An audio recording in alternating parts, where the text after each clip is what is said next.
संत रामपाल जी महाराज एक ऐसे महान संत जिन्होंने अपनी सतभक्ति, तत्व ज्ञान, करुणा और सेवा के बल पर समाज में नई मिसाल कायम की है।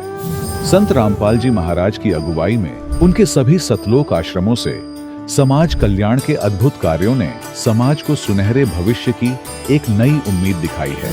संत रामपाल जी महाराज से नाम दीक्षा लेने के बाद लाखों लोगों की लाइलाज बीमारियां जैसे कैंसर, एड्स आदि ठीक हुई। संत जी के ज्ञान से प्रेरित होकर उनके अनुयायियों ने लाखों यूनिट रक्तदान किया। संत जी ने लाखों बहन बेटियों का दहेज मुक्त विवाह करवाया।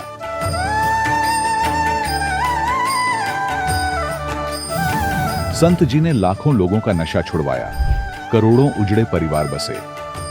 संत जी के आश्रमों में समागम के दौरान निःशुल्क नेत्र चिकित्सा, दंत चिकित्सा प्रदान की जाती है। संत रामपाल जी महाराज द्वारा समय समय पर पर्यावरण संरक्षण के उद्देश्य से बड़े स्तर पर वृक्षारोपण किया जाता है। संत जी ने जरूरतमंदों को तत्काल राहत पहुंचाने के लिए एम्बुलेंस सेवा शुरू की। संत जी अपने अनुयायियों को देहदान के लिए प्रेरित करते हैं, जिससे मानवता की सेवा और चिकित्सा क्षेत्र में सुधार हो सके। संत रामपाल जी महाराज के सभी आश्रमों में हर रोज निःशुल्क भंडारा आयोजित किया जाता है, जहां हर वर्ग, हर जाति और हर धर्म के लोग एक साथ बैठकर भोजन करते हैं।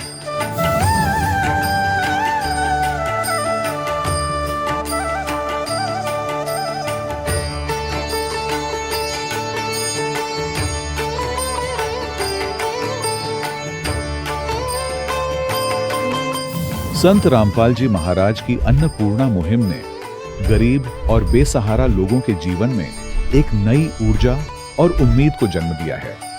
घर घर खाद्य सामग्री और जरूरी मदद पहुंचाकर संत रामपाल जी महाराज ने लोगों को दुख और मजबूरी से लड़ने की ताकत प्रदान की है।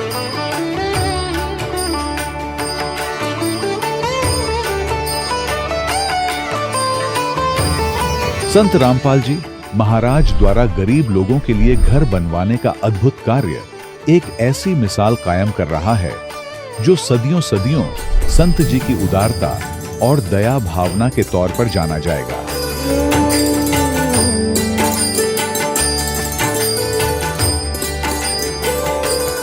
संत रामपाल जी महाराज के आश्रम में हजारों बुजुर्गों को सम्मान और प्यार के साथ जीवन जीने का अवसर मिलता है। उनके खाने, रहने और स्वास्थ्य की पूरी जिम्मेदारी संत रामपाल जी महाराज उठाते हैं। अनाथ बच्चों के लिए संत रामपाल जी महाराज के सभी आश्रम किसी वरदान से कम नहीं।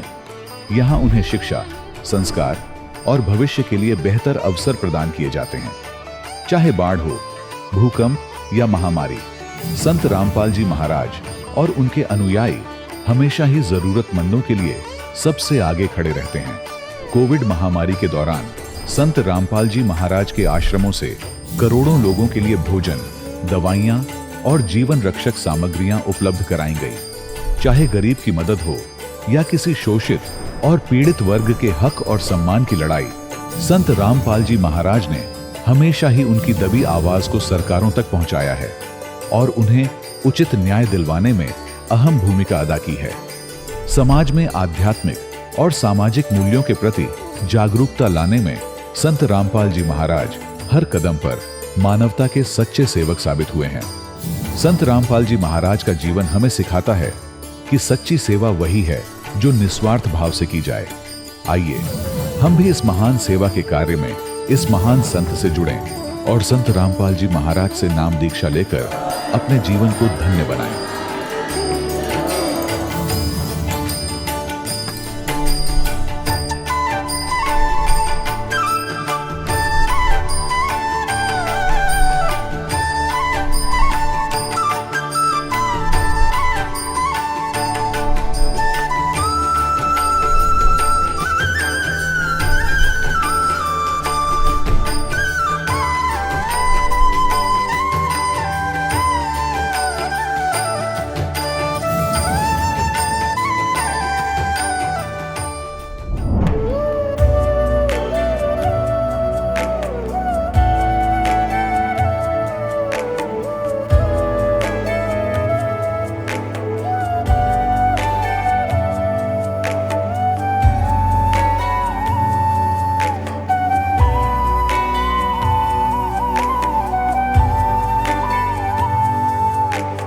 गीता अध्याय 15 के श्लोक 16-17 में 3 प्रभु बताए हैं।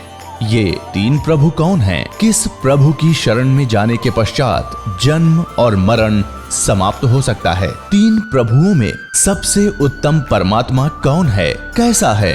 उसका क्या नाम है?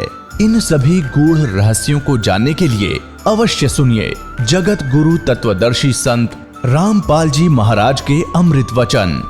सत साहिब दर्शकों, इंसान अपनी पूरी जिंदगी अपने धर्म में प्रचलित सभी साधनाओं को करता है ताकि उसके घर में सुख शांति आए, बीमारियां दूर हों और जीवन की परेशानियां खत्म हो जाएं। लेकिन जब इन सब प्रयासों के बावजूद भी बीमारियां और परेशानियां उसके जीवन में बनी रहें, तब मन में यह प्रश्न उठने लगता है कि क्या सच में मैं शास्त्र अनुसार भक्ति कर रहा हूं? दर्शकों, कुछ ऐसी ही कहानी थी कुरुक्षेत्र हरियाणा के रहने वाले विजय दास जी की। अपने धर्म में प्रचलित सभी साधनाओं को इन्होंने किया, लेकिन फिर भी जीवन में अनेकों समस्याएं बनी रहीं। लेकिन फिर जब 2009 में इन्होंने संत रामपाल जी महाराज का शास्त्र अनुसार ज्ञान सुना और संत रामपाल जी महाराज की शरण में आकर नाम दीक्षा ली, तो इनको चमत्कारिक लाभ होने लगे। दर्शकों, आखिर संत रामपाल जी महाराज ने विजयदास जी को ऐसी कौन सी जड़ी बूटी दे दी जिससे कि इनके जीवन की सभी परेशानियां बिल्कुल समाप्त हो गईं? और क्यों आज करोड़ों लोग संत रामपाल जी महाराज को पूर्ण परमात्मा मान रहे हैं? आखिर इसके पीछे की सच्चाई क्या है? आइए सुनते हैं विजयदास जी की कहानी इन्हीं की जुबानी। सर नमस्कार। सत साहिब जी। सर क्या नाम है आपका? मेरा नाम विजय दास है। विजय जी कहाँ से आए हैं आप? मैं सर कुरुक्षेत्र में रहता हूँ सर, कुरुक्षेत्र से आया हूँ सर। सर आप कुरुक्षेत्र हरियाणा से बिलोंग करते हैं। संत रामपाल जी महाराज से नाम दीक्षा लेने से पहले आप क्या भक्ति साधनाएं करते थे? सर मैं एक हिंदू परिवार में होने के नाते जो भी हिंदू धर्म में पूजा पाठ किया जाता है, ब्रह्मा जी, विष्णु जी, शिव जी और जितने भी देवी देवता हैं उन सब की हम पूजा किया करते थे। और जितने भी हमारे हिंदू धर्म में तीज त्यौहार हैं वो सब हम मनाया करते थे। और हमने सिरसा में जो पंथ बना हुआ है डेरा सच्चा सौदा सिरसा, उसमें भी हमने वहाँ से भी नाम दीक्षा ली हुई थी। संत गुरमीत राम रहीम जी से हमने नाम दीक्षा ली थी और उन्होंने हमें 3 नाम दिए थे, सतपुरख, अकाल मूर्त, शब्द स्वरूपी राम। और उन नाम का हम हर रोज़ सुबह शाम बैठ के उनकी भक्ति भी किया करते थे और वहाँ पे जाया भी करते थे, सत्संग में भी जाया करते थे, वहाँ पे सेवा भी किया करते थे डेरा सच्चा सौदा सिरसा में। तो हम वहाँ पे उनको एक पूर्ण गुरु मान के हम भक्ति कर रहे थे। लेकिन जब हमें सन 2009 में हमें संत रामपाल जी महाराज जी का एक शिष्य मिला, उनसे हमने ज्ञान गंगा पुस्तक ली और उस ज्ञान गंगा पुस्तक में पढ़ने के बाद हमें मालूम हुआ कि जो हम वहाँ पे जाया करते थे डेरा सच्चा सौदा सिरसा में, वो बताया करते थे कि परमात्मा निराकार है। लेकिन ज्ञान गंगा पुस्तक में और हमें हमारे सभी शास्त्रों के अंदर लिखा हुआ है कि परमात्मा साकार है, परमात्मा निराकार नहीं है। अगर परमात्मा निराकार है तो हम उसको देखेंगे कैसे? वहाँ पे तो कहा जाता है कि साधना करो, भक्ति करो और ये जो आपको नाम दिया गया है, तीनों नाम का जाप करो, आपको 10वें द्वार पे प्रकाश दिखेगा। और एक तरफ तो कहते हैं प्रकाश दिखेगा, और अगर हम उनसे पूछते हैं कि परमात्मा कैसा है, कहते वो तो प्रकाश रूप है, बस वो प्रकाश ही भगवान है। लेकिन जब हमने ज्ञान गंगा पुस्तक पढ़ी, उस पुस्तक से संत रामपाल जी महाराज जी के ज्ञान से हमें मालूम हुआ कि परमात्मा निराकार नहीं है, परमात्मा साकार है और वो आते भी हैं, जाते भी हैं, देखने योग्य हैं परमात्मा, उनके दर्शन। सर संत रामपाल जी महाराज से नाम दीक्षा लेने से पहले आपने डेरा सच्चा सौदा सिरसा से नाम दीक्षा ले रखी थी। फिर आप संत रामपाल जी महाराज जी की शरण में क्यों आए? आपने संत रामपाल जी महाराज जी से फिर नाम दीक्षा क्यों ली? सर संत रामपाल जी महाराज जी की शरण में हम ऐसे आए कि हमें जो ज्ञान आज तक सुना गया था, जितना भी ज्ञान हमें अपने बड़े बुजुर्गों से या हिंदू धर्म से या हमें डेरा सच्चा सौदा सिरसा से जो भी हमें ज्ञान सुना, तो हमें उससे संतुष्टि नहीं हुई थी। फिर भी हम परमात्मा की खोज करते रहते थे। इसी खोज में हमने निरंकारी मिशन से भी नाम उपदेश लिया था, उनसे उनका मंत्र भी लिया था। वो कहते थे कि भी तू ही निरंकार, मैं तेरी शरण आ, मैनू बख्श दे। उन्होंने ये मंत्र दिया था, तो वो भी हमने 2-2.5 साल किया। लेकिन हमें किसी भी तरह का कुछ आध्यात्मिक अनुभव भी नहीं हुआ था और सही ज्ञान का नहीं मालूम हुआ था कि परमात्मा कौन है, कैसे हैं भगवान, कहाँ रहते हैं, किसने देखा है भगवान। तो ज्ञान गंगा पुस्तक को पढ़ने से हमें रियलिटी का पता चला कि परमात्मा कबीर साहिब हैं। सर, आपने ज्ञान गंगा पुस्तक को पढ़ा, आपको ज्ञान हुआ कि संत रामपाल जी महाराज पूर्ण संत हैं। सर, जब आप संत रामपाल जी महाराज की शरण में गए, सर आपको क्या अलग लगा? आपको क्या अनुभव हुए? क्या आपको पूर्ण संत की शरण में जाने का अनुभव हुआ?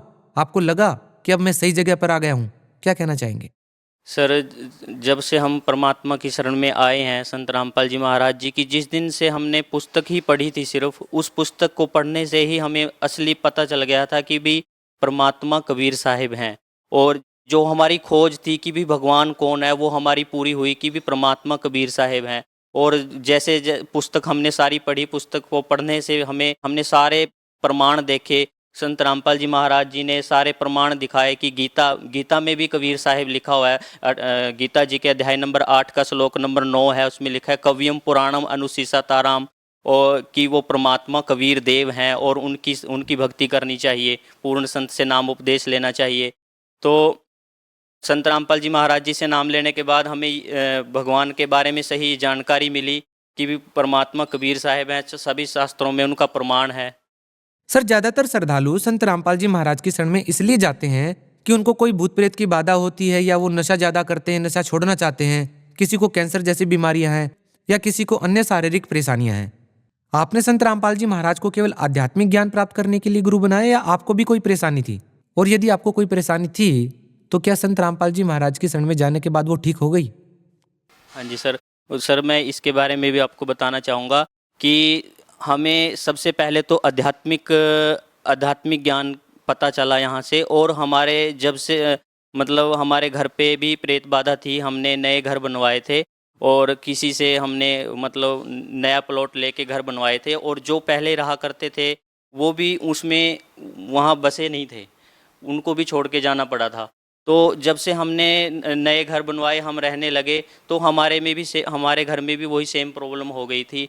कभी तो कोई भी नई भैंस लेके आते थे, उसके थनों में दूध में खून आने लग जाता था। उसके लिए हमने कि ये हमारी प्रेत बाधा बताई कि आपके घर में प्रेत बाधा है, यहाँ पे कोई मुर्दा गड़ा हुआ है, ऐसे बताया गया कि भी यहाँ पे किसी मुसलमान को दफनाया गया है, कुछ ऐसा बताया कि। तो उसके निवारण के लिए हमने यज्ञ भी करवाए, और जैसे कि टोना टोटका कहते हैं कि भी ये कर देना चाहिए, वो भी हमने करवाया, लेकिन हमारा कहीं से कोई लाभ नहीं हुआ था। जब संत रामपाल जी महाराज जी से हमारे सारे परिवार ने नाम दीक्षा ली परमात्मा का, हमें सभी मंत्र मिले भगवान के, और सभी मंत्रों को मंत्र करने से, जाप करने से, सुबह शाम दोपहर की आरती करने से, जैसे ही हम मालिक की शरण में आए, उसी दिन से हमारे घर में कभी भी किसी तरह की ऐसी कोई बाधा नहीं रही, और सभी लाभ मिला है हमें परमात्मा से। सर देखिए, जैसा कि आपने बताया कि संत रामपाल जी महाराज की शरण में जाने के बाद आपको बहुत लाभ हुआ है। सर, यदि बात करें अध्यात्म की, या एक तरह से कहें कि ज्ञान की, तो संत रामपाल जी महाराज ने कुछ वर्ष पहले ही आध्यात्मिक मार्ग में कदम रखा है, या ये कहें कि नाम दीक्षा देना शुरू किया है और सत्संग प्रवचन शुरू किए हैं। सर, वहीं दूसरी तरफ जिन पंथों को छोड़ करके आप संत रामपाल जी महाराज जी की शरण में आए हैं, वो पंथ हजारों वर्षों से, सैकड़ों वर्षों से चले आ रहे हैं। तो आखिर क्या भिन्नता थी? आखिर ये कैसे संभव हुआ कि जो धर्मगुरु सैकड़ों वर्षों से नाम दीक्षा दे रहे हैं, पीढ़ी दर पीढ़ी नाम दीक्षा देते आ रहे हैं, उनके पास वो भक्ति विधि नहीं थी जो संत रामपाल जी महाराज के पास है? ऐसी क्या बात है कि सैकड़ों वर्षों से जो पंथ चलते आ रहे हैं, उनमें वो आध्यात्मिक, भौतिक और आर्थिक लाभ नहीं है, उनमें वो आध्यात्मिक साधनाएं नहीं है जो संत रामपाल जी महाराज बता रहे हैं? आखिर संत रामपाल जी महाराज से नाम दीक्षा लेने के बाद लोगों को लाभ कैसे मिल रहे हैं, और आपको क्या भिन्नता नजर आती है संत रामपाल जी महाराज में और अन्य धर्मगुरुओं में? सर, आपने बिल्कुल सही कहा कि हजारों वर्षों से जो धर्मगुरु बने हुए हैं, या इतने पीढ़ी दर पीढ़ी नाम देते हुए आ रहे हैं, उनके श्रद्धालुओं को कोई लाभ नहीं हो रहा। और संत रामपाल जी महाराज जी के शरण में जो भी भगत आ जाता है, चाहे आर्थिक प्रॉब्लम हो, चाहे किसी भी तरह की उनको प्रॉब्लम हो, भूत प्रेत का साया हो, या कोई भी उनको किसी भी तरह की प्रॉब्लम हो, उनको तुरंत लाभ मिल जाता है। ये परमात्मा का ही चलाया हुआ मार्ग है। संत रामपाल जी महाराज जी के बारे में पहले से ही ये समय निर्धारित था परमात्मा कबीर साहिब जी ने आज से 650 साल पहले अपने कबीर सागर ग्रंथ में लिखा हुआ है कि जब ये कलयुग 5500 वर्ष बीत जाएगा, एक परमात्मा का नुमाइंदा एक संत इस पृथ्वी पर आएंगे और वो इस यथार्थ मार्ग को चलाएंगे। सर, जैसा कि हिंदुस्तान में एक धारणा बनी हुई है कि जो संत महापुरुष या धर्मगुरु होते हैं वो एक भगवा चोला धारण करते हैं, गले में कंठी माला होती है, जटाएं बड़ी होती हैं, लेकिन जैसा कि संत रामपाल जी महाराज की वेशभूषा को देखकर बिल्कुल नहीं लगता, जैसा कि हिंदुस्तान में धारणाएं बनी हुई हैं कि संत उन्हें कहते हैं जिनकी जटाएं बड़ी होती हैं या गले में कंठी वगैरह डाली होती हैं। सर, इस बारे में क्या कहना चाहेंगे आप? सर, ये जितनी भी धारणाएं बनाई हुई हैं, ये इन मतलब जितने भी नकली गुरु थे उन्होंने ये धारणाएं बना रखी हैं कि कंठी माला सुमरनी ये सब कुछ होगा तो वो पूर्ण संत होगा। ऐसा कुछ नहीं है। कबीर साहिब जी ने पहले ही इन सभी धर्म गुरुओं को लताड़ रखा है कि कंठी माला सुमरनी पहरे से क्या होए, ऊपर डुंडा साध का अंतर रख्या खोए, कि जब तक हमें आत्मिक और परमात्मा का ज्ञान नहीं होगा तो इन जितने भी हम आडंबर करते हैं, टीका लगाते हैं, माला पहनते हैं, कंठी पहनते हैं, इनका कोई लाभ नहीं है। सर, संत रामपाल जी महाराज जी से नाम दीक्षा लेने के बाद आपको क्या क्या लाभ मिले? सर, संत रामपाल जी महाराज जी की शरण में आने के बाद हमें सबसे पहले तो आध्यात्मिक लाभ हुआ।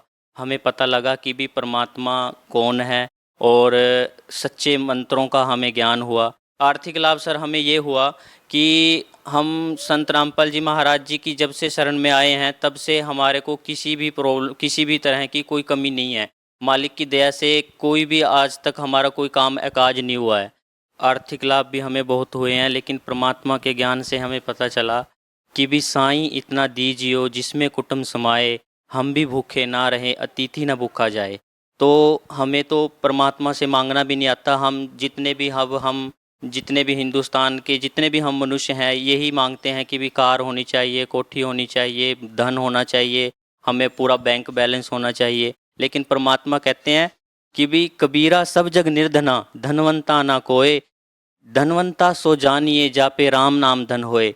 कि चाहे हमारे पास अरबों खरबों करोड़ों रुपए कितने भी हमारे पास धन है, लेकिन अगर एक कोई भी कर्म की मार आ गई वो नहीं कटेगी। और अगर हम मालिक की शरण में हैं, पूर्ण संत से हमने नाम उपदेश लिया हुआ है और हम सच्ची श्रद्धा से मर्यादा में रह के भक्ति करेंगे तो परमात्मा चाहे कितनी भी भयंकर कोई भी कर्म की मार हो उसको भी परमात्मा काट देंगे। वहाँ धन काम नहीं आएगा और वहाँ पर परमात्मा की शक्ति काम करेगी। जी, बहुत बहुत धन्यवाद सर। नमस्कार दर्शकों, अभी आपने सुने संत रामपाल जी महाराज से दीक्षा प्राप्त करके सुखी हुए भक्त के अनुभव। अब देखिए जगत गुरु तत्वदर्शी संत रामपाल जी महाराज के मंगल प्रवचन। यानी जन्म मृत्यु, स्वर्ग गया, फिर पृथ्वी पर, फिर स्वर्ग गया, फिर पृथ्वी पे, फिर नरक गया। ये आगे देखो 295 पृष्ठ पे, यहाँ कमाल हो जाएगा। फिर कहाँ गया? मंदिर नगर में साले का ब्राह्मण की पत्नी से भारद्वाज नामक पुत्र हुआ। भारद्वाज के शरीर ने छोड़कर महावीर भगवान का जीव कहाँ गया? पर्याय ने छोड़कर महेंद्र स्वर्ग में देह हुआ। महेंद्र स्वर्ग से फिर कहाँ गया? इतर निगोद में एक सागर की आयु वाला निगोदिया जीव हुआ। निगोद से निकलकर श्री महावीर भगवान का जीव कहाँ गया?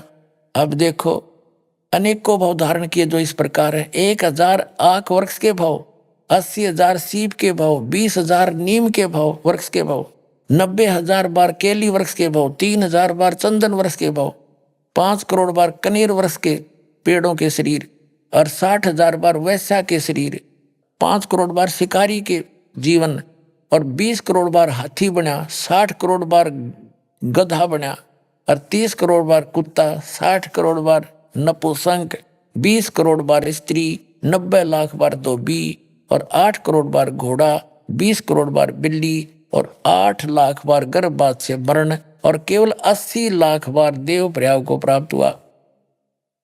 ये है रियल जन्म मरण का चक्र, बिल्कुल सत्य है। कब तक? जब तक उस अल्लाह अकबर की सत साधना इस दास से प्राप्त नहीं होगी तो ऐसे जन्म मृत्यु सबकी होगी।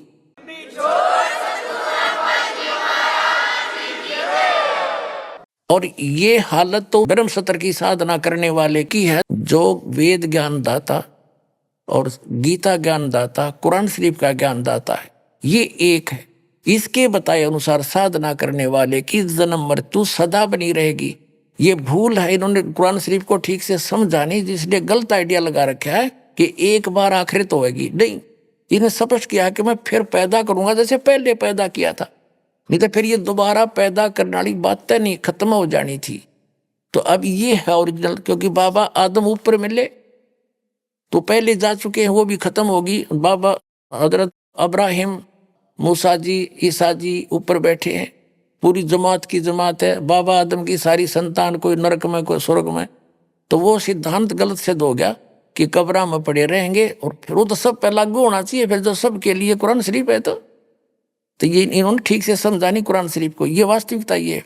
और ये हालत है उस व्यक्ति की है, मारीची वाले जीव की, जो वेदों अनुसार साधना कर रहा था। इसके बाद ये महावीर जैन हुआ। देखो ये सारा कुछ भोग का यो फिर आगे चल गया, फिर जन्म मृत्यु ऐसे चली, ये जन्म मृत्यु चली रही थी, हाथी घोड़े वृक्ष सब में इसका जीवन गया, और फिर देव हुआ, और फिर 7वें नरक में गया। उसके बाद 7वें नरक से महावीर भगवान का जीव कहाँ गया, ये सारा चल रहा है। पर्वत पर सिंह हुआ, फिर पुनः नरक में, प्रथम नरक में गया, फिर कहाँ गया, ये हुआ, फिर यहाँ आ जाते हैं 7वें स्वर्ग में देव हुआ।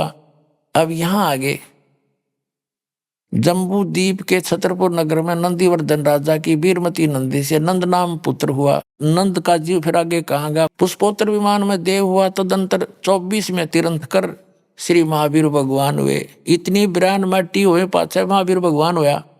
अरे महावीर भगवान ने के रंग लाए वो देख लो आगे। श्री महावीर भगवान हुआ, और श्री महावीर भगवान के जीव ने कितने पाखंड मत चलाए, उत्तर है 363 पाखंड मत चलाए। ले काट गया रोगी वो। अब देखो जो वर्तमान के जितने जैनी भाई हैं, इन पाखंड मत के आधार से, यानी महावीर जैन जी के द्वारा पाखंड मत चलाए गए 363 प्रकार के, उन पाखंड बकवादों के आधार से साधना कर रहे हैं। इनकी क्या दुर्गति होगी, ये तो एक दिन भी स्वर्ग में नहीं जा सकते। जो शास्त्र अनुकूल ऋषभदेव जी से नाम लेकर के वो पुण्यात्मा मारीची साधना कर रहा था, उसकी यह दुर्गति, वो कम से कम स्वर्ग तक तो घूम आया, और इस पाखंड मत के आधार से तो सीधे नरक में जाएंगे सारे के सारे। अब इससे दो बात सिद्ध होगी, एक तो जन्म मृत्यु ऐसे है, ये बिल्कुल सही विधान है, और इन मुसलमान भाइयों का कहना ये गलत है, और कुरान शरीफ से भी स्पष्ट हो गया, और हजरत मोहम्मद की जीवनी से स्पष्ट हो गया। वास्तविकता यही है कि जब तक पूर्ण परमात्मा सतपुरुष की साधना, उस अल्लाह अकबर की सत साधना नहीं मिलेगी, तब तक जन्म मृत्यु सदा बनी रहेगी। ये कब्र के अंदर रहना, ये विधान बिल्कुल गलत है, ये कुरान शरीफ को नहीं समझ पाए। और उस सदा के लिए समाप्त कराने के लिए परमात्मा ने दया कर रखी है अपने सभी पुण्यात्माओं पर, क्योंकि उस परमात्मा के सभी बच्चे हैं। जीव हमारी जाति है, मानव धर्म हमारा, हिंदू मुस्लिम सिख ईसाई धर्म नहीं कोई नारा। हम सभी एक परमात्मा के बच्चे हैं, उस अल्लाह अकबर के बच्चे हैं। हम शैतान के लोक में रह रहे हैं, यहाँ बिरान माटी कर रखी सबकी। आज सब कुछ दिखाई देता, कल मृत्यु हो जाती है, कुछ भी साथ नहीं। ये धोखे में देकर और विवश करके रखा हुआ है, ये सारे काम जबरदस्ती करवाता है। हजरत मोहम्मद को इसने अपना ज्ञान जबरदस्ती पढ़ाया, जबरील देवता के माध्यम से डरा धमका कर। इसका विधान दिखाएंगे कभी समय आने पर।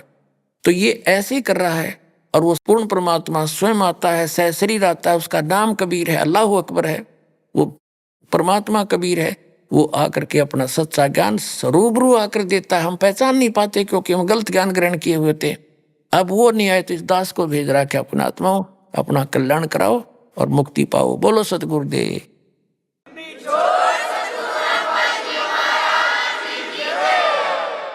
परम पिता परमात्मा पूर्ण ब्रह्म सारी सृष्टि के रचनार कबीर देव कबीर साहेब अल्लाह अकबर परम अक्षर ब्रह्म पूर्ण परमात्मा जी की असीम रजा से आप परमात्मा की प्यारी आत्माएं उस परमेश्वर की महिमा सुनने के लिए उपस्थित हुए। धन भाग हैं आपके, धन हैं आपके माता पिता जिनसे आपका जन्म हुआ। परमात्मा कहते हैं सूक्ष्म वेद के अंदर वो स्वयं आकर ज्ञान देते हैं, या तो माता भगत जनै, या दाता या सूर, और नहीं तो रह ले बांझड़ी, क्यों व्यर्थ गंवावे नूर। परमात्मा ने कहा या तो माता भगत उत्पन्न करे, या कोई सूरवीर उत्पन्न करे, और या कोई दानवीर दानी उत्पन्न करे। अन्यथा इसके अतिरिक्त जो संतान हो, ऐसे स्वभाव की संतान नहीं है, तो इससे अच्छा तो बांझ रह ले, कोई उत्पन्न ना करे वो अच्छा। तो पुण्यात्माओं, आप उन माता पिता से जन्म है आपका जिन्होंने आपको भक्त जना, दानी जना और सूरवीर हो आप, क्योंकि इस दास को खूब पता है जो इस परमेश्वर के मार्ग को ग्रहण कर समाज के अंदर जी रहा है, वो कितनी सूरवीरता से जी रहा है, किस किस प्रकार की उसने बाधाओं का सामना करना पड़ रहा है, फिर भी सबको चीरते हुए चल रहा है। तो आप के अंदर वो तीनों क्वालिटी हैं, इसलिए धन्य है आपके माता पिता जिनसे जन्म हो।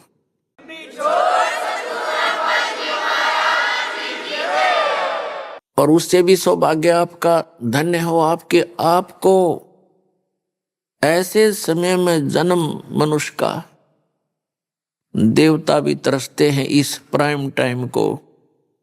ये बिचली पीढ़ी ऑफ कलयुग, ये मिड टाइम है कलयुग का, और ऐसे समय में आपको मनुष्य जन्म जो परमात्मा ने वो बैन उठा रखा है, जो आज तक उसको छुपा के रखना था, जिस यथार्थ भक्ति और ज्ञान को, आज परमात्मा का वो समय आ गया है जिस समय में इसको सार्वजनिक करना था। और ऐसे समय में आपका जन्म, पुण्यात्माओं, लाल की परख जौहरी कर सकता है। ना उसको स्वयं पता होता है तेरी कितनी कीमत है, ना अनजान व्यक्तियों को पता होता है इस लाल की कीमत कितनी है। ये दास जौहरी है, आप उस परमात्मा के हीरे मोती लाल हो। आपके लिए वो परमात्मा कितने तरफ रहे थे अपनी प्यारी आत्माओं को काल के जाल से निकालने के लिए, कितने युगों से आपके पीछे पड़ रहे हैं, कितने आपके पीछे फिर रहे हैं। कहते हैं गोता मारूं स्वर्ग में और जा बैठूं पाताल, और गरीब दास ढूंढते फिरे हम अपने हीरे मोती लाल। आप उन हीरे मोती लालों में से हैं जो कि काल ने पता नहीं कहां कहां फेंक दिए थे, और आज आपको ऐसे समय में मनुष्य जीवन प्राप्त है। तो पुण्यात्माओं, अब इसका लाभ उठाना, सावधानी बरतना थोड़ी सी, बस इतने में बात बन जाएगी। क्योंकि आप तो युगों युगों से मालिक की शरण में रहे हो, फिर पैर फिसल गया फिर चले गए। अब जिनको सारनाम प्राप्त हो जाता है और वो पार नहीं हो सकते क्योंकि कई कारण बन जाते हैं, तो वो पुण्यात्माएं परमात्मा की प्यारी आत्माएं होती हैं। सारनाम जिनको मिलता है वो विशेष आत्माएं होती हैं, वो पार नहीं होती हैं या भटकती रहती हैं, तो फिर परमात्मा नए सिरे से फिर उनको तैयार करता है। तो इस चौथे युग में इसी समय में आपका दाव लगेगा पार होने का, और इसको चूक गए तो पुण्यात्माओं बहुत लंबा फिर बखेड़ा फिर शुरू हो जाएगा। तो सावधानी बरतना, और सावधानी इतनी है कि जो गुरु वचन पर डट गए कट गए फंद 84 के, भाई जो गुरु वचन पर डट गए कट गए फंद 84 के।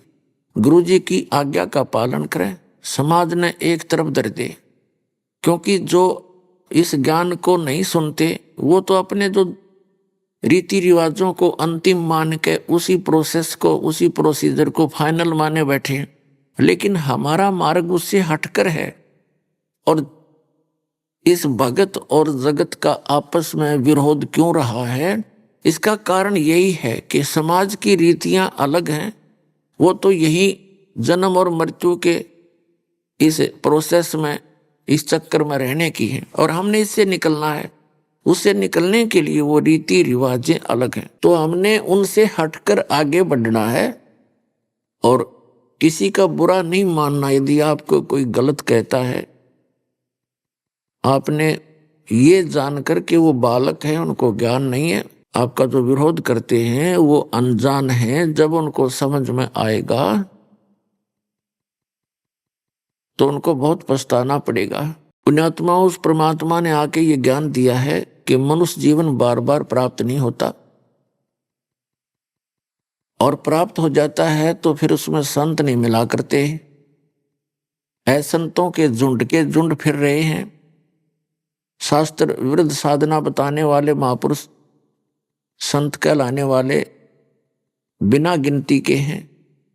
कदम कदम पर काल ने ऐसा भयंकर मुहिम छेड़ रखा है वर्तमान में।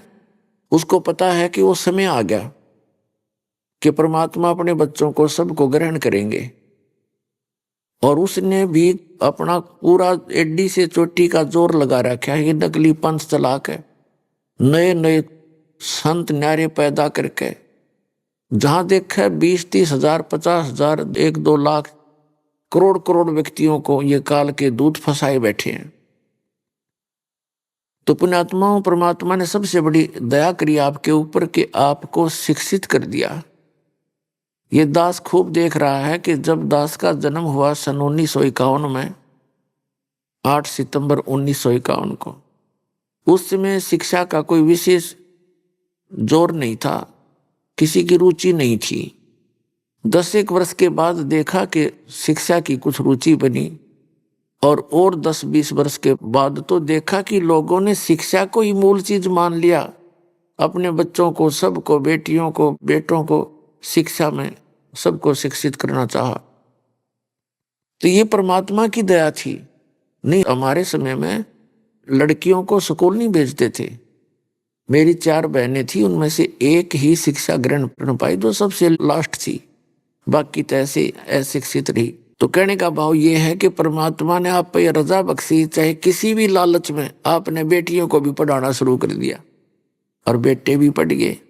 तो उसका मूल उद्देश्य है कि आज आप भगवान को पहचान लोगे। इन ठगों के, इन झूठे ज्ञान को आप स्वयं रिजेक्ट कर दोगे और यहां भाग जाओगे अपने भगवान के जहाज में, जो सतलोक ले जाकर छोड़ेगा आपको। तो उसके लिए ये कृपा आपके ऊपर परमात्मा की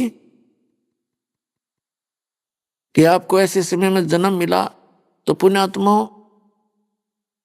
दास ने जिस समय ये सत्संग शुरू किए थे और प्रोजेक्टर के माध्यम से पुस्तकें दिखानी प्रारंभ की,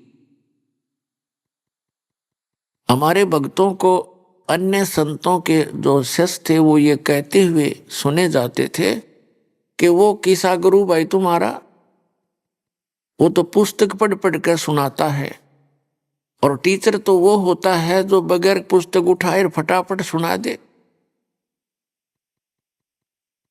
तो हमारे बच्चों के पास कोई जवाब नहीं था, भक्तों के पास। और उन्होंने मुझे भी ये कहने की चेष्टा की कि जी लोग चाहते हैं कि बगैर पुस्तक दिखाए सत्संग किया जाए। तो उन बच्चों की सलाह को मैं नहीं मान सकता था, क्योंकि दास को पता था कि अपनी अपनी कह गए इस दुनिया के माँ, अरबिंद साहेब की बंद की कहीं ठोर ठिकाना ना। अपनी अपनी तो दुनिया कह ही रहे हैं सभी संत, और सभी उन्हीं सदग्रंथों का हवाला देते हैं और अपना अपना ज्ञान भिन्न भिन्न बता रहे हैं, विधान अलग अलग बता रहे हैं। तो दास को पता था कि ऐसे ही बात बनेगी जब तक ये दास आपके रूबरू नहीं करेगा। जैसे वैसे कह दिया मैंने कि ब्रह्मा विष्णु महेश नासवान है, इनकी जन्म मृत्यु होती है और इनके माता पिता हैं, तो कोई नहीं मानने, दूना विरोध हो जाता। तो दास ने वो फिर ये कह करके फिर ये दिखा दिया, देखो भाई, देवी भागवत के अंदर, देवी महापुराण के 123 पृष्ठ पे, सचित्र मोटा टाइप, गीता प्रेस गोरखपुर से प्रकाशित है। इसमें लिखा है, ये स्वयं कह रहे हैं विष्णु जी, मैं ब्रह्मा और शंकर, हमारी तो जन्म मृत्यु होती है, हम अविनाशी नहीं है। तो फिर उस पुस्तक को जो आज तक वो समझ नहीं सके भगत समाज, और उनके गुरु थे वो अनपढ़ जैसे थे, उनको एक अक्षर ज्ञान था लेकिन अध्यात्म ज्ञान में वो बिल्कुल अनपढ़ -0 थे, जो आज तक ये नहीं बता सके हिंदू समाज में कि ब्रह्मा विष्णु महेश की स्थिति क्या है। एक स्टेट के मंत्री को और कोई राष्ट्रपति बताता है, कितनी बुद्धि है उसकी, कैसा जानता है वो राजनीति को। तो इसलिए दास ने ये पुस्तकें दिखाना प्रारंभ किया।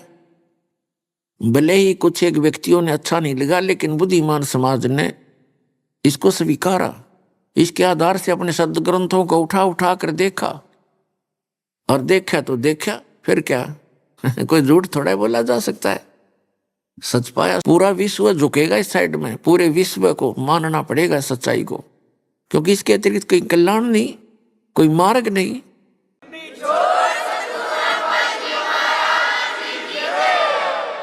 तो जो प्रसंग चल रहा है कि ये बीच वाला समय जो कलयुग का है, ये मोक्ष काल है, मोक्ष समय है। और इस समय में जो भी परमात्मा की शरण में आ जाएंगे, सतभक्ति करेंगे, उनका मोक्ष होगा, वो उस स्थान पर चले जाएंगे। श्रीमद् भगवद गीता अध्याय नंबर 15 के श्लोक नंबर 4 में कहा है कि तत्वदर्शी संत की प्राप्ति के उपरांत उस तत्व ज्ञान रूपी शस्त्र के द्वारा इस अज्ञान रूपी गुत्थी को काटकर, अर्थात तत्व ज्ञान से अध्यात्म ज्ञान को पूर्ण रूप से समझकर उसके पश्चात परमेश्वर के उस परम पद की खोज करनी चाहिए, जहां जाने के बाद साधक फिर लौटकर कभी संसार में नहीं आते। और वहां पर क्या स्थिति है, गीता अध्याय नंबर 7 के श्लोक नंबर 29 में गीता ज्ञानदाता कहता है कि जो व्यक्ति, जो साधक जरा और मरण से छूटने के लिए प्रयत्न कर रहे हैं, जरा माने वृद्धावस्था का दुख, मरण माने मृत्यु, जो जरा और मरण से छूटने के लिए प्रयत्नशील हैं अर्थात भक्ति कर रहे हैं, वे तत्ब्रह्म से, संपूर्ण अध्यात्म ज्ञान से और सभी कर्मों से परिचित हैं। अब अर्जुन ने 8वें अध्याय के प्रथम मंत्र में पूछा कि किम तत्ब्रह्म, वो तत्ब्रह्म क्या है जिसको जानने के बाद साधक केवल जरा और मरण से छूटने का ही प्रयत्न करते हैं। इसका उत्तर दिया है 8वें अध्याय के 3 श्लोक में श्रीमद् भगवद गीता में कि वो परम अक्षर ब्रह्म है, परम अक्षर ब्रह्म है। इस परम अक्षर ब्रह्म को गीता में परम अक्षर ब्रह्म, वेदों में पूर्ण परमात्मा और कुरान शरीफ के अंदर इसे अल्लाहु अकबर कहा है। अल्लाहु अकबर, अल्लाह ताला। अब उस अल्लाह ताला के बारे में, उस कंप्लीट गॉड के विषय में न तो कुरान शरीफ का ज्ञानदाता परिचित, क्योंकि उसने स्पष्ट कर दिया है।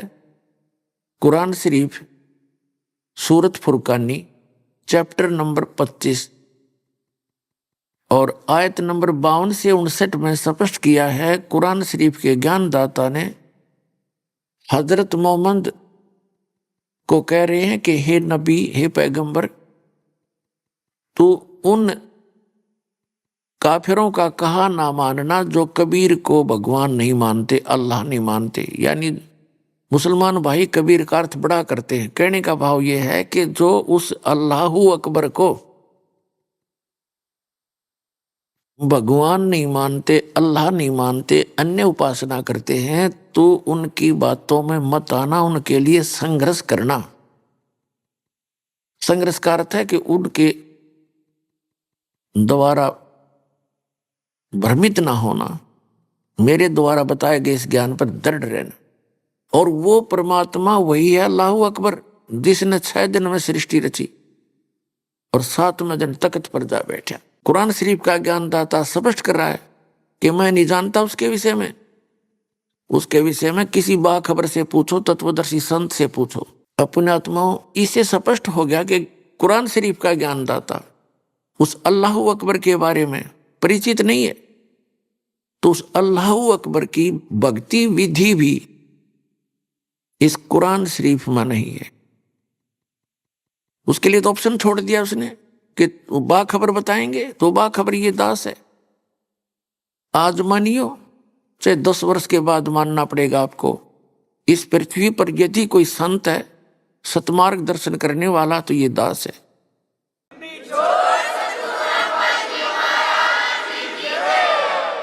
वैसे तो अच्छी आत्मा सभी हैं, लेकिन वो सभी तत्व ज्ञानहीन हैं। उनके पास यथार्थ भक्ति विधि न यथार्थ ज्ञान है। इसी प्रकार गीता ज्ञानदाता चौथे अध्याय के 32वें श्लोक में कहता है कि अर्जुन, जो 25 से लेकर 30 श्लोक तक चौथे अध्याय के मैंने बताया कि कोई देवताओं की पूजा करता है, कोई केवल स्वाध्याय करता है, कोई तीक्ष्ण अहिंसावादी व्रत रखता है, जैसे मुंह पर पट्टी बांध कर नंगे पैरों घूमते हैं, या कोई आसन करते हैं, कोई देवताओं की पूजा करते हैं। ये अपनी अपनी साधना को पाप नाशक जानते हैं, लेकिन वो कंप्लीट ज्ञान नहीं है।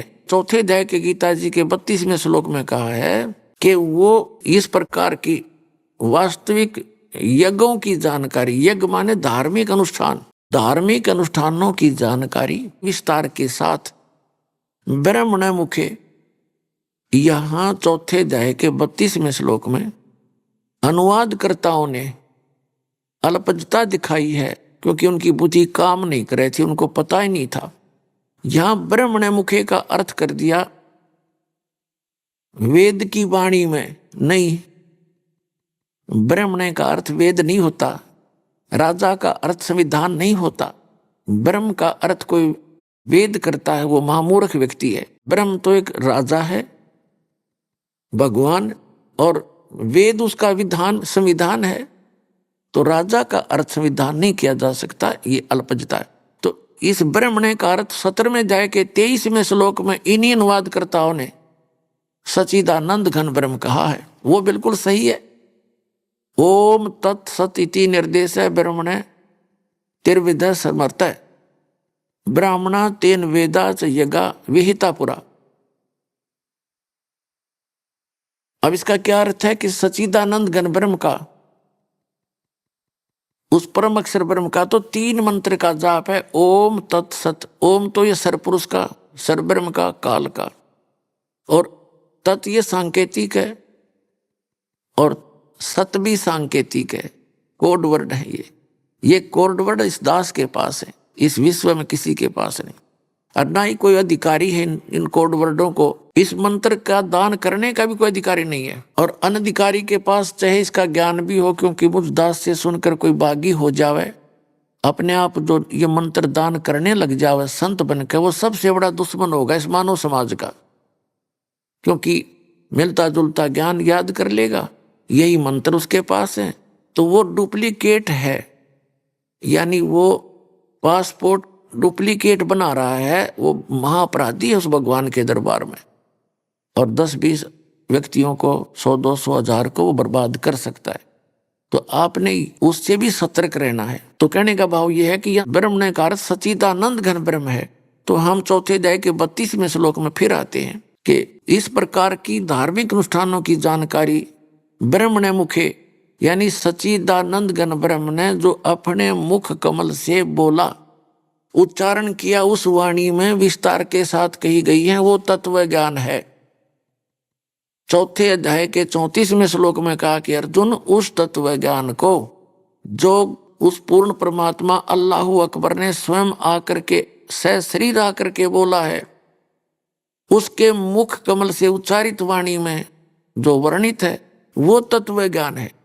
उस तत्व ज्ञान को तत्वदर्शी संतों के पास जाकर समझ, उनको दंडवत प्रणाम करने से, कपट छोड़कर नम्रता पूर्वक प्रसन्न करने से, वो तत्वदर्शी संत तुझे उस परमात्म तत्व का, यानी तत्व ज्ञान का उपदेश करेंगे।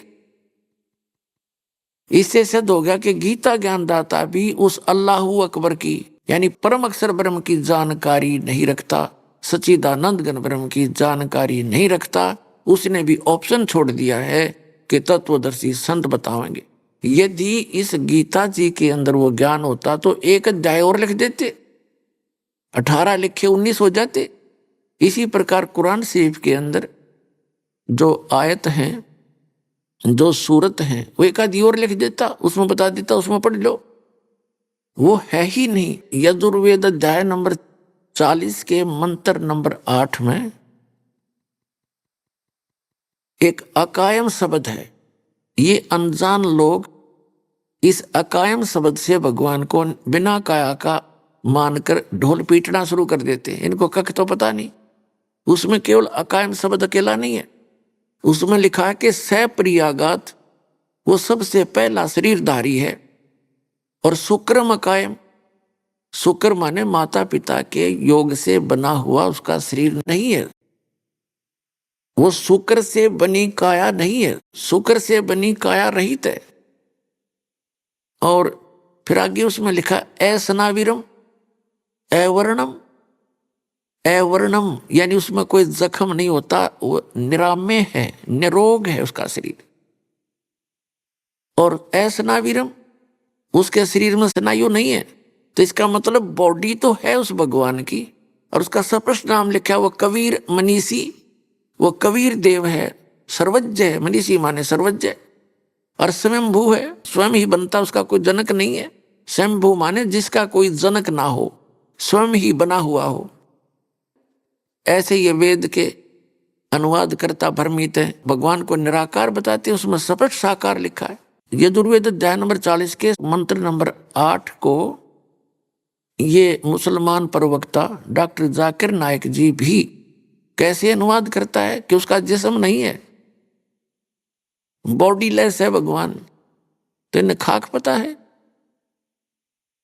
आगे 40वें अध्याय के मंत्र नंबर 9 का अनुवाद गलत करते हैं। ये संभूति का अर्थ है जो उत्पन्न होता है, असंभूति जो उत्पन्न नहीं होता है। इसका निष्कर्ष निकाला है। अभी आपने सुने संत रामपाल जी महाराज के मंगल प्रवचन। आइए अब सुनते हैं संत रामपाल जी महाराज से नाम दीक्षा लेकर सतभक्ति करके अद्भुत लाभ प्राप्त करने वाले अनुयायी के विचार। दर्शकों, मनुष्य अपने जीवन में सुख और शांति की खोज में अपने धर्म में प्रचलित विभिन्न भक्ति साधनाओं को अपनाता है। वह धार्मिक रीति रिवाजों और परंपराओं को निभाने में अपना पूरा जीवन लगा देता है। फिर भी उसके जीवन में दुख कम होने के बजाय बढ़ते ही जाते हैं, और जिसके कारण समय के साथ साथ उसकी आस्था कमजोर पड़ने लगती है और उसका विश्वास उस एक पूर्ण परमात्मा पर से उठने लगता है। दर्शकों, ऐसी ही कहानी थी मध्य प्रदेश की रहने वाली नसीम खान जी की। नसीम खान जी अपने जीवन में पूरी श्रद्धा से नमाज पढ़ती थी, रोजे रखती थी और पीरों की इबादत करती थी, लेकिन इसके बावजूद भी इनके जीवन में न तो शारीरिक सुख था और न ही मानसिक शांति। लेकिन दर्शकों, आज नसीम खान जी का कहना है कि जब से मैंने संत रामपाल जी महाराज जी की शरण ग्रहण की है, तब से मेरे और मेरे परिवार के जीवन के सारे दुख छू मंत्र हो गए हैं। दर्शकों, आखिर नसीम खान जी ने संत रामपाल जी महाराज के ज्ञान को क्यों सच्चा ज्ञान बताया? चलिए जानते हैं इसके पीछे की सच्चाई क्या है। सुनते हैं नसीम खान जी की कहानी उन्हीं की जुबानी। नमस्कार जी। सच साहिब। क्या नाम है जी आपका? नसीम खान। बहन जी कहाँ से हैं आप? मध्य प्रदेश, MP, जिला मुरैना। संत रामपाल जी महाराज से नाम दीक्षा आपने कब ली? संत रामपाल जी महाराज से हमने 2017 में नाम दीक्षा ली।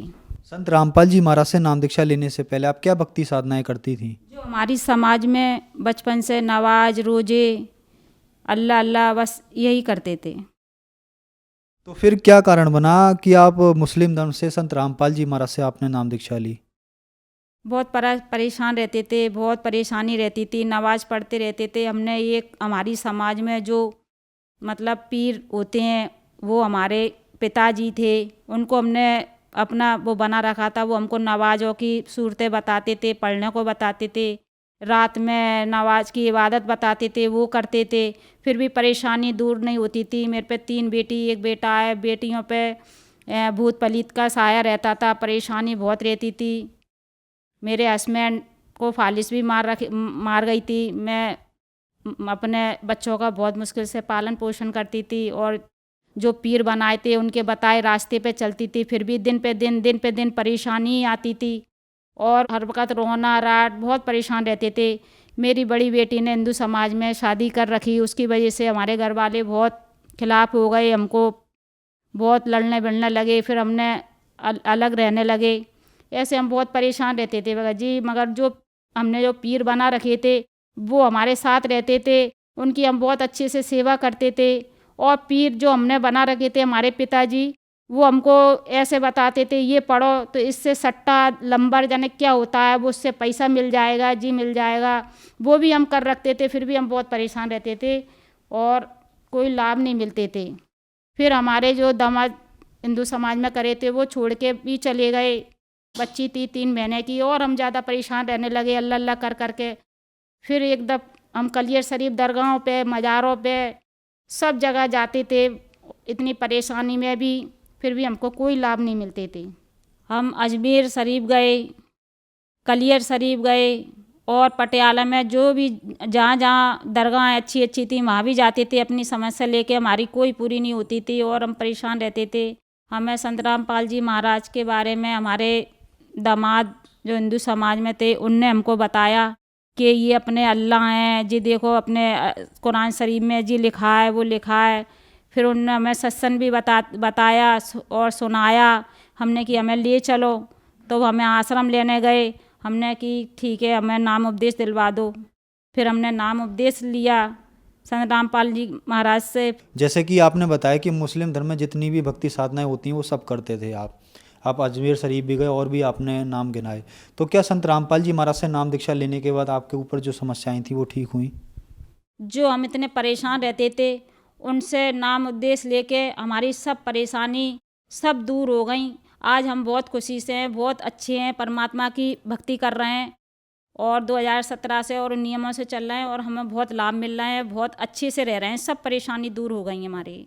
जो हमारे बेटा नहीं जुड़ा हुआ था, हमने नाम दीक्षा ले रखी थी गुरुजी से, संत रामपाल जी महाराज से, तो उसके ऊपर इतना बड़ा केस लगा था जी वो सर कि हम बहुत परेशान थे और थाने के सामने हम बहुत रो रहे थे और ऐसे रो रहे थे। हमारा एक ही बच्चा है कि जी यानी कौन से केस में लगा देंगे और हमारा बच्चा छोटा है, इतनी समझ में भी नहीं है और ऐसे दुश्मन पड़ गए थे, उसको निकलने नहीं दे रहे थे। हमारी बेटियां, हम बहुत रोते फिर रहे थे। उसने अंदर मनी मन में वो घबरा गया, उसने मनी मन में याद करा कि मम्मी किनसे जुड़ी हैं, मैं बाहर निकल आऊँ तो मैं भी मम्मी के संग में चलाऊँगा। मैंने कही ये संत रामपाल जी महाराज गुरुजी मेरे बच्चे को बाहर निकाल दो और ये तो उल्टा सीधा कोई केस लगा देंगे। मेरी बेटियां बहुत डकरा रहे थे, बहुत परेशान हो रहे थे। फिर अचानक में 6 बजे एक ऑफिसर आया, उसने कि क्या है, ने कि ऐसे ऐसे। तो हमने कि सर हमारा बच्चा सीधा है, कुछ नहीं है, फालतू की लोगों ने फंसवा दिया है। तो हम रोने लगे, बहुत परेशान होने लगे। फिर उनने ऐसे गुरुजी ने रक्षा करी कि पता भी नहीं पड़ी कि कब मेरा बच्चा बाहर मेरे सामने आ गया। आके मैं बस से परमात्मा ये मेरे गुरुजी, मैंने जैसे ही हाल गाड़ी मंगाई और सीधे आश्रम लेके गई उसने हाल तुरंत में नाम उपदेश लिया और वहाँ से हम बहुत खुशी से होके आए। परमात्मा ने इतनी दया करी कि हम तो बहुत रो रहे थे, यूँ कह रहे थे अब नहीं बच्चा कैसे निकलेगा। बहुत बुरे लोग थे, उनने जानबूझ के मेरे बच्चे को केस में फंसा रखा था। वो मेरे को परमात्मा की दया से लाभ हुआ, बहुत बड़ा लाभ हुआ। नहीं आज मेरा बच्चा कहाँ होता। और ऐसे दुश्मनों के हत्थे से ऐसे परमात्मा ने गुरुजी ने निकाल दिया कि हमें एहसास ही नहीं हुआ कि हम इतना डकरा रहे थे, इतनी बड़ी परेशानी से हमें बचा लिया। मेरी बेटी जो 3 साल से कोर्ट में केस चल रहा था, मेरे दामाद जो छोड़ के रखे थे, मेरी बेटी भी बहुत परेशान रहती थी, उसकी वजह से मैं भी बहुत परेशान रहती थी। कोर्ट कचहरियों में पैसा लग रहा था, पैसा भी नहीं था। इतना हम परेशान थे, इतना परेशान थे कि हम दिन रात रोने के सिवा और नमाज पढ़ने के सिवा कुछ भी नहीं आता था।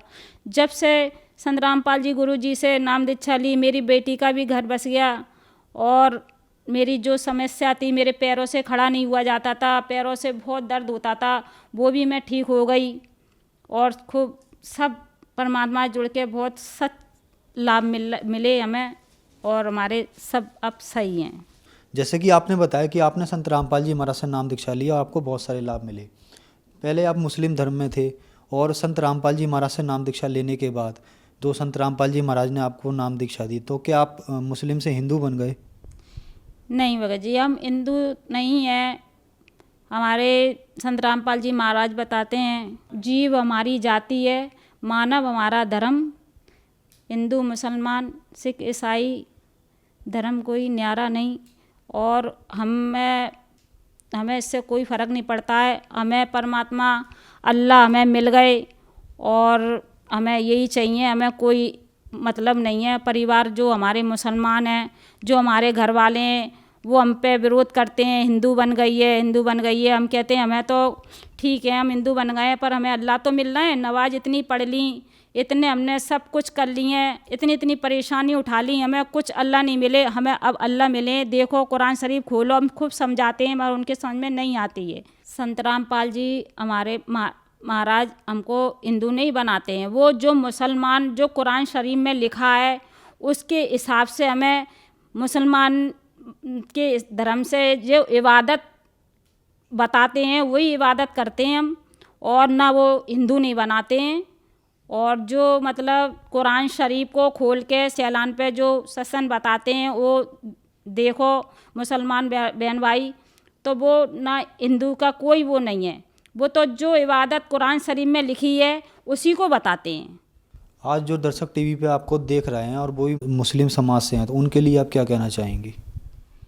मैं उनसे यही कहती हूँ कि मुसलमान समाज से कि देखो अपने अल्लाह और जो कुरान शरीफ पढ़े हुए हैं उनको खोल के देखो। चैलान पे रामपाल गुरुजी का सत्संग आता है, उसको देखो तो आपके समझ में आ जाएगी। वो हिंदू नहीं बनाते हैं, जो अपना कुरान शरीफ कह रहा है वही से इबादत बताते हैं। मैं मुसलमान समाज से यही कहती हूँ, अपने अल्लाह आए हुए हैं उनको पहचानो और समझो और सही इबादत करो, जो इबादत करनी चाहिए, जो नहीं कि नवाज में और दरगाहों पे वहाँ जहाँ कुछ नहीं मिलेगा। मैं भी एक मुसलमान समाज से हूँ और आज मुझे सही इबादत मेरे संत रामपाल जी महाराज ने मुझे बताई हुई है, उससे मुझे काफ़ी लाभ मिले हैं कुरान शरीफ के अनुसार।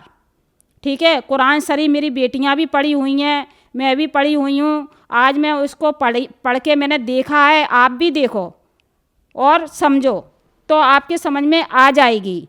अपने अल्लाह कबीर साहब हैं, अपने 786 बार जो कुरान शरीफ में नाम दिया हुआ है, तो मुसलमान समाज कहती है कि हमारा 786 लक्खी है, तो उसको समझो तो कि वो लक्खी क्यों है।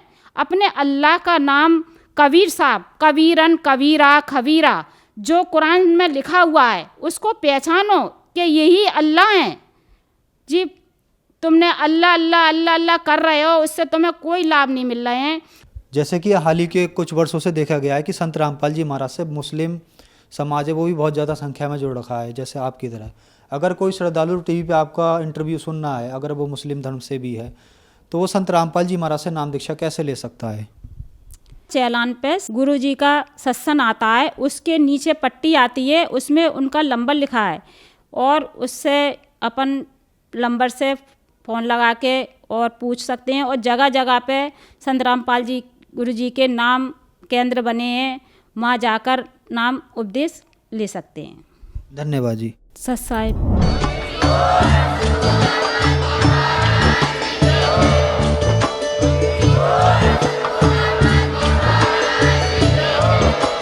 आप सुन रहे थे जगत गुरु तत्वदर्शी संत रामपाल जी महाराज जी के मंगल प्रवचन। अधिक जानकारी के लिए विजिट कीजिए हमारी वेबसाइट www.jagatgururampalji.org। संत रामपाल जी महाराज जी के शुभ आशीर्वाद से पूरे विश्व भर में 500 से भी ज्यादा नाम दीक्षा केंद्र हैं, जिन पर संत रामपाल जी महाराज जी द्वारा ऑनलाइन निशुल्क नाम दीक्षा दी जा रही है। अपने नजदीकी नाम दीक्षा केंद्र का पता करने के लिए संपर्क करें 8222880541।